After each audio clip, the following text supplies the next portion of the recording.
काय तुम्ही तिची माफी मागितली? हो पण का? अगं ऍक्च्युली श्रीला विचारून तिने किचन मध्ये कागद लावले होते, ते मला माहित नव्हतं. हो पण एवढ्यासाठी माफी वगैरे कशाला मागायची? वहिनी, मी तिची माफी मागितली म्हणून तिच्याबद्दलचं मत माझं बदलणार नाहीये.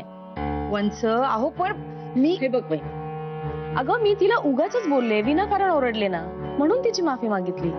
आणि तसंही आईने म्हटलंच आहे की नाही की समोरच्याची माफी मागितल्याने आपण काही छोटे होत नाही. उगाच आपल्या मनात अपराधीपणाची भावना नको.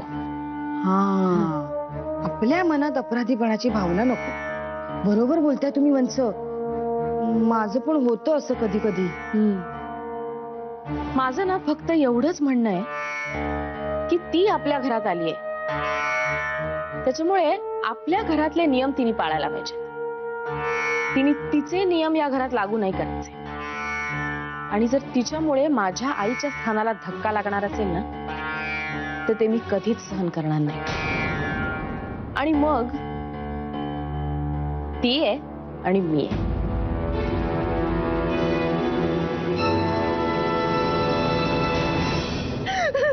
दिवसभर कुठत राहा नुसतं, सकाळपासून रात्रीपर्यंत तेच तेच तेच. तुम्ही फक्त आता बोलत राहा, तुम्हाला काय कल्पना आहे? अगं काय बोलायचं ते शांतपणे बोलू त्याच्याशी. तू आता शांत राहशील का? मी मगाशी तुम्हाला म्हणत होते तुम्ही बोला, तर तुम्ही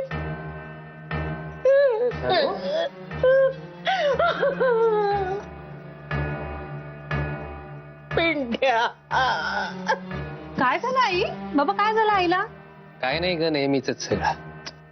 बरं ते जाऊ दे, तू कशी आहेस बाळा? बाबा मी बरी आहे हो, पण आई काय झालंय? काय सांगू जानू तुला, पिंट्या हाताबाहेर गेला ग. म्हणजे? अगं ती आत्ताच माहेरी आली, जरा श्वास घेऊ दे तिला. शांता, ओ जानू आली, पाणी घेऊन ये. हो आणते. आणि चहा पण टाका थोडा. हो पिंट्या कुठे आहे?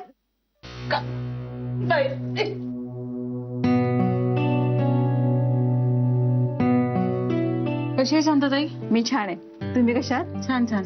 शांता पोहे बिहे कर जरा काहीतरी, जानूला आवडतात. हो. आता कसं तोंडूच कटलं तो? जानू आली तेव्हा मगाशी मी म्हणत होते पिंट्याला बोला, तेव्हा काही दातखिळ बसली होती का तुमची? हे बघ, मी त्याच्याशी जे बोलावं असं तुला वाटतंय ना, ते मी बोलणार नव्हतोच. मी माझ्या परीने समजावलं असतं त्याला. चरबी आली आहे त्याला, फुकट मिळतंय ना सगळं. पोटाला जरा चिमटा बसला ना की आपोआप कळेल. असला पोरगा असण्यापेक्षा वांज असते तर काय बिघडलं नसतं. आई अगं काय झालंय जरा मला नीट सांगशील का? आणि पिंट्या कुठे आहे? तो गेलाय बोंबलत कुठेतरी. म्हणजे? तुझं लग्न झाल्यापासून हे असंच चाललेलं आहे त्याचं. अगदी उधळलेल्या बैलासारखा झालाय तो. तुला सांगू मला काय म्हणाला ते? मला म्हणतो तू जातेस का उकिरडे फुकायला म्हणून. छे छे, नाही पिंट्या असं बोलूच शकत नाही. आय कांट बिलीव्ह दिस. असं खरंच सांगते मी. तू विचार ना, ह्यांना विचार ना. बाबा तो असं काही म्हणालेला नाही. हो तुमच्या जिभेला काही हाड आहे का? मला खोटं पाडताय तुम्ही जानू समोर. आणि मी कशाला खोटं बोलीन? मी आई आहे त्याची, वैरीण नाहीये. एक मिनिट, हे सगळं काय चाललंय मला कळेल का? पिंट्याचं मला काही ठीक दिसत नाही. सकाळी उठून जे जातो तो रात्री 12-12:30 नंतर घरात येतो. कुठे जातो, काय करतो, कशाचा पत्ता नाहीये. काही विचारलं तरी त्याचंही काही उत्तर देत नाहीये. अरे घर म्हणजे काय लॉज आहे का? रात्री येऊन फक्त झोपायचं, घरात यायचं, फक्त आपले कपडे बदलायचे आणि जायचं. मला वाटतं तो कसल्या तरी व्यसनांच्या आहारी गेला. कशावरून? मी आई आहे त्याची, मला एवढंही कळणार नाही का? बाबा आई सांगते ते खरं आहे का? म्हणजे त्यातला अतिरंजितपणा सोडून बाकी सगळं खरं आहे. म्हणजे आपला पिंट्या व्यसन वगैरे? नाही नाही, मला नाही तसं वाटत. पण तो उशिरा घरी येतो एवढं मात्र खरं आहे. अहो मी सांगते ना तुला, हा करतच असणार व्यसन. आणि त्यातून कुठल्या बाईची भानगड असली ना म्हणजे गेलोच आपण 12च्या भावात. ती बाई कोण आहे, कुठली आहे, चांगल्या घरातली आहे की नाही, ह्याचे तिच्याशी काय संबंध आहेत? आई प्लीज. काही बोलतेस तू? पिंट्या तसा नाहीये. हो, मी जन्माला घातलंय त्याला. म्हणून काय तुझ्या हातात त्याच्या आयुष्याचा रिमोट आहे का? रिमोट माझ्या हातात असताना तर काय त्याला असा वया जाऊ दिला असता? 9 महिने पोटात वाढवायचं, त्याच्यासाठी खस्ता खायच्या आणि वर यांचेच जोडे खायचे. आणि वर मला म्हणतो कसा तो, तू येतेस का माझ्या बरोबर उकिरडे फुंकायला? असं कसं बोलू शकेल पिंट्या? खोटं बोलत नाही तुझ्याशी, पण मी जरा चिडले होते. मी म्हंटल त्याला की कुठे उकिरडे फुंकायला चाललायस म्हणून. उलट मलाच विचारतो तो, तू येतेस का माझ्यावर उकिरडे फुंकायला? हे काय बोलणं झालं का त्याचं? अगं जन्म दिलाय मी त्याला, मी आई आहे त्याची. असं कसं बोलला तो? काय चाललंय हे सगळं? कुठे गेलाय तो माहितीये? तेच तर माहित नाहीये ना, कुठे जातो, काय करतो. म्हणून तर सगळं रामायण घडलंय ना.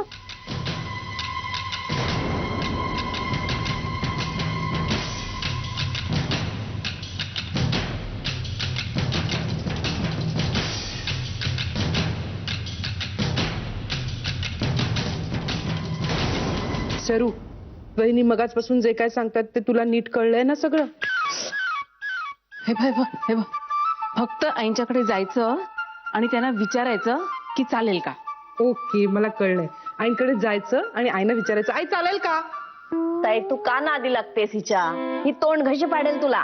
काय ग? अगं पण म्हणजे तिथे जाऊन बोलायला भीती वाटते ना, मग कोणतरी बरोबर असलं की जरा म्हणून ही हे बघ, मी येते तुझ्या बरोबर, पण आईंसमोर दातखिळच बसते ग माझी. हसतेस काय?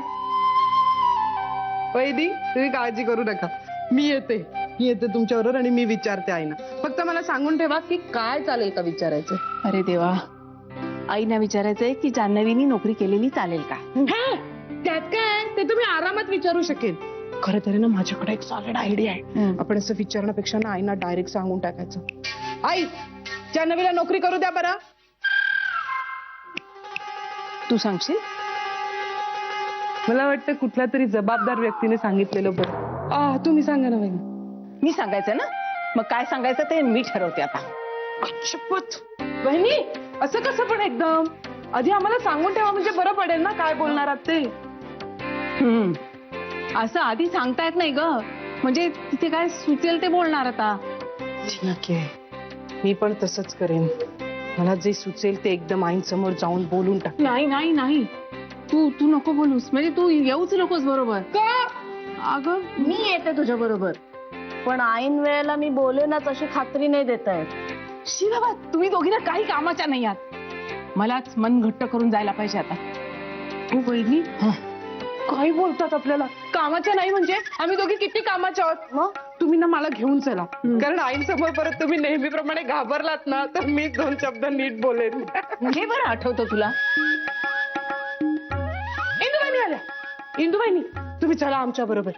1 से भले 2, 2 से भले 3, 3 से भले 4. बेबी वंसना पण घेऊया, म्हणजे 4 से भले 5 होते. चालेल. पण कुठे जायचंय? वहिनी सांगा हो. आईंना जरा विचारायचं होतं. काय विचारायचंय? हेच, जान्हवीने नोकरी केलेली चालेल का म्हणून. नोकरी कशाला? या घरचे नियम तिने पाळले पाहिजेत. तिचे नियम तिने या घरासाठी नाही बनवायचे. पण आपल्या घरात बायकांनी नोकरी करायची नाही असा नियम आहे का? नाहीये का?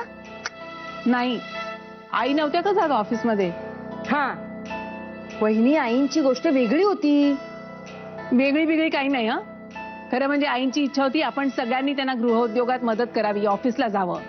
आपणच कोणी गोडी नाही दाखवली तर काय करणार? त्या बेबीच्या तर किती मागे लागल्या होत्या येत जा म्हणून. आईना बायकांनी कर्तृत्ववान असावं असं वाटतं नेहमी. पण हिला नोकरी करायची काय गरज आहे? अगं गरज म्हणून नाही, पण आवड म्हणून करू शकते ना. त्या बँकेत जाऊन कारकुनी करायची? कसं वाटतं ते? कावळ्याला किती घासलं ना तरी त्याचा राजहंस होत नाही, ही म्हण बरोबर आहे. ओ इंदुबाईंनी तुम्ही जान्हवीला कावळा नका म्हणू. तुला बरा तिचा पुळका आला लगेच. पण श्रीने तिला निवडलंय ना, मग आपण का नावं ठेवायची तिला? अगं पण मी कुठे नावं ठेवते? पण इंदू जाऊ दे ना. अगं आपण चांगलंच बोलावं ना, आपण कशाला वाईट बोलायचं कोणाबद्दल? हा वहिनी, मी फक्त उपमा दिली. हे बघ, तिच्या घरासाठी तिला नोकरी करण्याची गरज होती, तिने केली. आपण काही म्हंटल का? पण आपल्या घरासाठी तिला नोकरीची गरजच नाहीये, मग कशाला खरडे कशी करायची? नाही नाही इंदुबाईनी, पण आई ना नेहमी म्हणतात की ज्याला जे आवडतं त्याने ते करावं, हो की नाही? शरे, तू काय वकीलपत्र घेतलेस तिचं?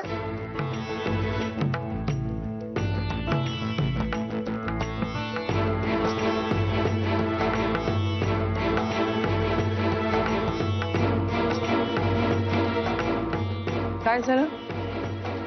काही नाही. मग असं भूत बघितल्यासारखं का बघताय माझ्याकडे? मी बेबी वंसना बोलवून आणते. आई चहा देऊ तुम्हाला? दे.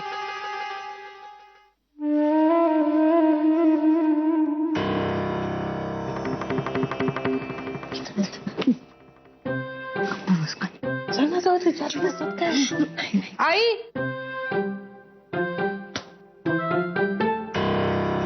चहा करायचं. हो चहा कर.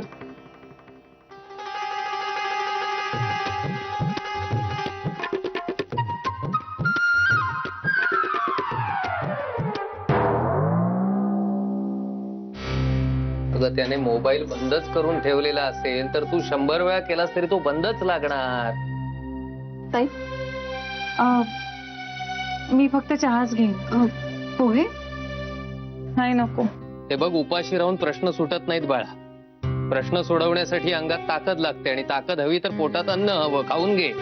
बाबा नंतर खाईन ना, नंतर खाईन. दे ग, दे दे, दे मला दे. कधी कधी ना ह्यांचं म्हणणं पटतं मला. बाबा तुम्हाला? नाही नको, मी जानू बरोबर घेतो नंतर. शांतताई तू खाऊन घे ग. नाही ते माझा उपास आहे. अगं कशाला उपास तापास करायचे? काही करू नकोस ते. हे काय मी पण करत होते. एवढं करून देव जर हेच देणार असेल तर कशाला करायला पाहिजे उपास तापास? देवाची सुद्धा सुटका नाही ह्याच्यात आवडीत. तुम्ही करा माझी टिंगल. बाबा तुम्ही यासाठीच मला रात्री फोन केला होतात का? हो. अहो मग तेव्हाच का नाही सांगितलं? अगं तेवढ्यात आला तो परत. हो पण तरीही मला सांगायचंच ना. अगं अपरात्री कशाला तुला काळजीत टाकायचं म्हणून नाही बोललो सगळं. बाबा हो ह्या वागण्याने काळजी नव्हती वाटली. इतक्या रात्री तुमचा फोन आला म्हणून काळजी वाटतच होती ना. मी आपलं त्यांना सांगते की आपण जावई बापूंच्या कानावर तरी घालूया, त्यांना फोन लावूया. पण ह्यांचं आपलं नको, जावई बापूंना त्रास नको म्हणून. आपली लेक एवढी नांदते त्यांच्या घरी तर त्यांना एवढं सोसायला नको काय?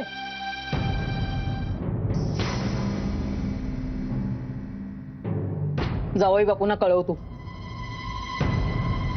तेच सरळ करतील त्याला बरोबर. आई अगं श्री या बाबतीत काय करणार आहे? अगं करतील काहीतरी. गेला बाजार आपल्या कंपनीत चिकटवून तरी घेतील ना. कला, बोलण्यापूर्वी जरा 10 वेळा विचार करत जा. आता काय एवढं मी चुकीचं बोलले हो? काय सांगितलंय मी तुला? आता आपल्या आयुष्यात जे काय होईल ते आपलं आपण भोगायचं. येतात आता मुलगी आणि जावई कशाला लागतात तुला तोंडी लावायला? आता पोटचा पोरच एवढा असा दिवटा निघाला तर मग मी तरी काय करणार? जानू जावई बापूंना फोन लाव आणि त्यांच्या कानावर तरी घाल ना हे. अगं नाही त्याची काही गरज नाहीये. आधी मी बोलीन ना पिंट्याशी. श्री काय बोलणार आहे त्याच्याशी? अगं ते नको बोलू देत, पण तू त्यांच्या कानावर तर घाल. नाही तो मीटिंग मध्ये असेल आता नको. आणि मला गरज वाटली ना तर मी त्याला नक्की सांगेन. ती चाळही पाडणार आहेत आता, ते तरी कानावर घाल त्यांच्या.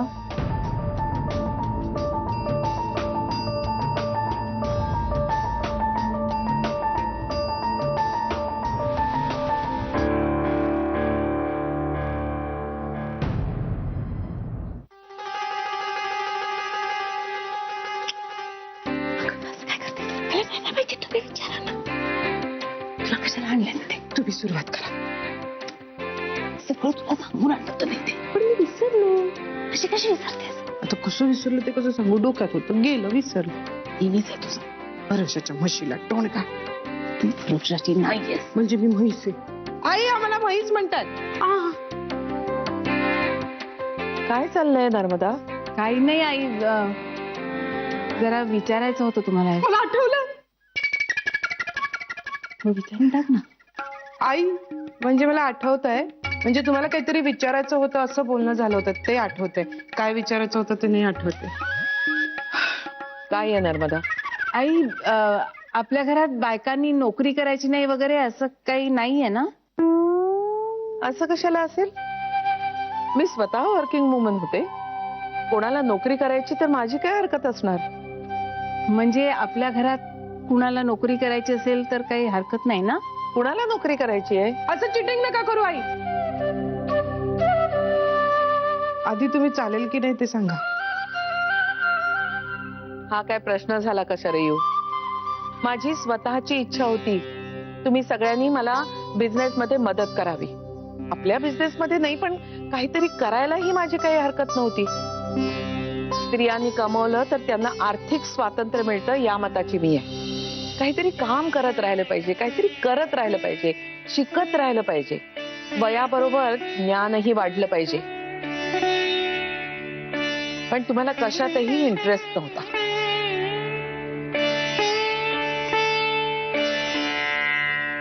घरकाम आणि श्री या पलीकडे तुम्हाला कोणाला काहीही दिसत नव्हतं. तेच ना. आई मी ना बहुतेक विसरले. तुम्ही जरा परत एकदा आठवण करून दिली असतीत ना तर बरं झालं असतं. चुकलं माझं शरयू, माफ कर. हा नाही नाही आई ठीक आहे. आई माफ करा काय म्हणता? तसं नाही, पण तुम्ही जर परत एकदा मला आठवण करून दिली असतीत ना तर कदाचित ना मी ऑलिम्पिक जिंकले असते. काय? अरे हो बहिणी, मला ना धावायची खूप आवड होती. अशी जोरात धावले असते ना, सगळ्यांपेक्षा पुढे गेले असते. शरे, तुझ्या खोलीपर्यंत असं धावत धावत जाऊन दाखव जा. त्यात काय खूप सोपं आहे. मी पटकन जाऊ शकते. तुम्ही घड्याळ लावा. 1 2 3 म्हण. हा काय? हा तुम्ही काय सगळ्या कटवताय का मला इथून?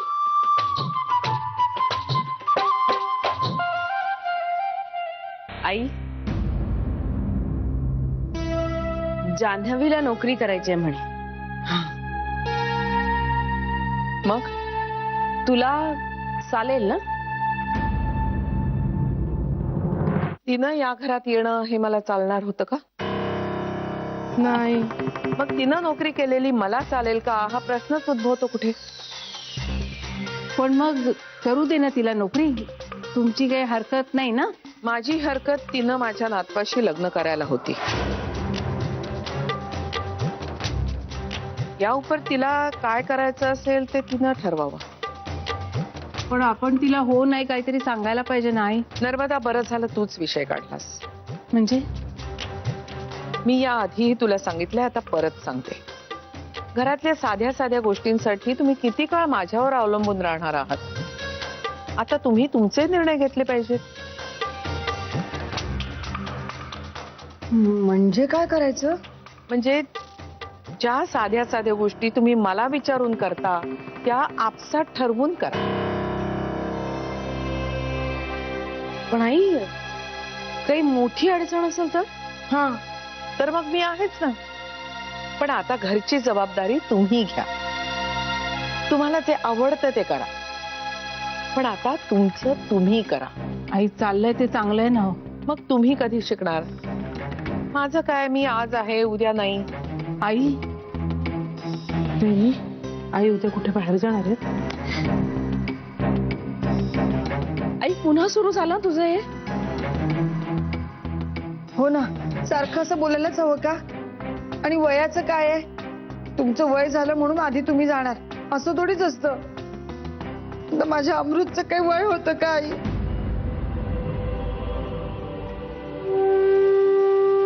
हे बघ इंदू, इमोशनल होण्याची गरज नाहीये. मुद्दा हा आहे की तुम्ही जबाबदारी घ्यायला टाळणार आहात का? नाही आई, तुम्ही म्हणाल तसं करू आम्ही. तेच तर मला नकोय ना.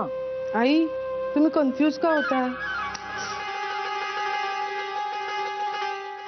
आम्ही म्हणालो ना, तुम्ही सांगाल ते करू आम्ही. मी सांगेन ते नव्हे, तुमचं तुम्ही ठरवायचंय.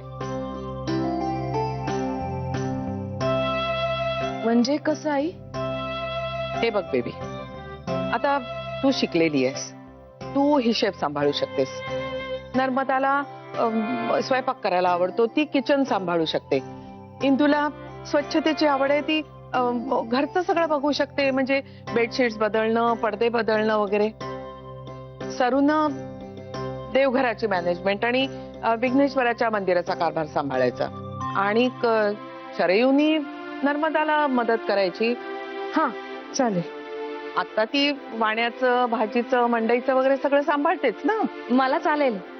म्हणजे मी या सगळ्यांकडनं त्यांच्या त्यांच्या डिपार्टमेंटचं बजेट घेईन आणि मॅनेज करीन. मलाही चालेल आई. माझ्यासाठी तर काय देवाचंच कार्य आहे. मग मला पण मान्य आहे. आई, या सगळ्यांना मान्य आहे, मग मला पण मान्य आहे. चालेल तर मग तुमच्यावर कारभार सोपवून मी रिटायरमेंट घ्यायला मोकळी. आणि आई, तसंच काही झालं तर तू आहेसच. हो. आपण सगळं हे करणार, मग जान्हवी काय करणार?